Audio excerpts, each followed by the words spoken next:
When I first got the prompt for this speech, I imagined that many people who are given this prompt to prepare to speak professionally and to take a lot of what we learn in Toastmasters and apply that to speaking at work, that they took that and only applied it to giving presentations at work, to kind of a one-on-one, apples-to-apples comparison to what we do in Toastmasters, and that's giving a speech in front of a group from a lectern. I wanted to expand on that and really delve into several different speaking opportunities within everyone's work environments and apply our Toastmasters learnings and teachings to those different contexts. So there are three different contexts we're going to go through today. The first, we will talk about presentations. I know that that's important, and that's a very easy way for people to be able to take and apply Toastmasters lessons. But I also want to take a look at large group meetings and then small group or one-on-one meetings. And the things that I'd like to apply to each of these contexts is confidence, organization, filler words, grammar, and timing. So we'll delve into all of those. Please note that every lesson I'm going to address does apply to each of these contexts, but for the sake of time and for not repeating myself, I've chosen to apply the lessons that I think are most valuable to each of these different contexts for the benefit of everybody in the club. First, let's talk about presentations.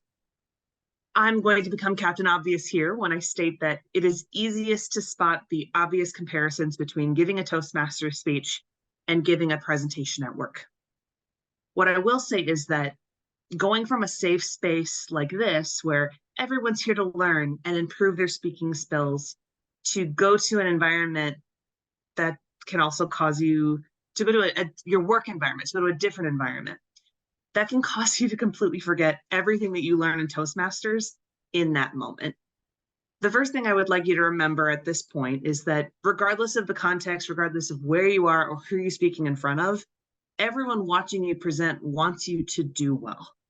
Remember to stand tall, to project, to be confident that you know what you're talking about. I'm convinced that the biggest reason people don't apply the things they learn at Toastmasters to their professional presentations is that they get nervous. If we accomplish nothing else within this club, we want everyone to develop a sense of confidence, at least enough that they feel comfortable applying the things that they learn at Toastmasters to their speaking when they're in front of other groups of people. The second thing that I think is most important in presentations is organization. Regardless of what structure you use to organize your thoughts, make sure that both you and your audience know the content you're going to cover from the introduction of your presentation through to the end. This is as much for your benefit as your audience. If you are confident, there's that word again, yes, Mr. Grammarian, that was very intentional, that you know the subject matter of your speech and the direction you're headed at every point along the way, you will have literally 1 million fewer things to be nervous about while you are giving a presentation. All right, large group meetings. Here's where applying the lessons from Toastmasters, I think, takes a little more thought, but I promise you the principles really are the same. Speaking in a large group meeting is still a form of public speaking. You're still trying to persuade and inform a group of people, even though you're not standing up while you do it. The two biggest things I would encourage you to think about in this context are the things that we learn from our counters and our grammarians, our very intentional decisions to avoid using filler words, and our efforts to use proper grammar and to really diversify our vocabulary. Usually in a large group, you have a lot to cover and nearly not enough time to do it. You need to speak clearly and well, because any time you waste is time that you're taking away from other people. Further, if you speak clearly and you avoid filler words, which does save a lot of time, you'd be amazed, and you have a broad and educated vocabulary, people will automatically assume that you know what you're talking about.